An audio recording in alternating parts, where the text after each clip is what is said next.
How to change league name on Fantasy Premier League. It's pretty simple and a quick process, so without any further delay, let's jump right into the video. First of all, head over to any of the web browser and then move into the site fantasypremierleague.com. Once you're in the official page, enter your login credentials and make sure that you are logged into your specific account.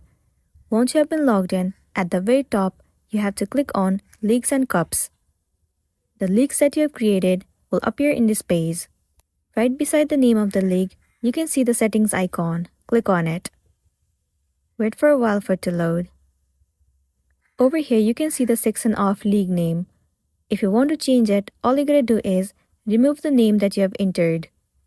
Once you have deleted the previous name, now enter the new name that you want to set for your league. Once you are done, tap on Done, and then click on Update League right here. Now if you go back and see, there you can see that the name of the league has been changed successfully. So that's the end of the video. If this video helped you, give it a like and check out our next tutorial. Thank you.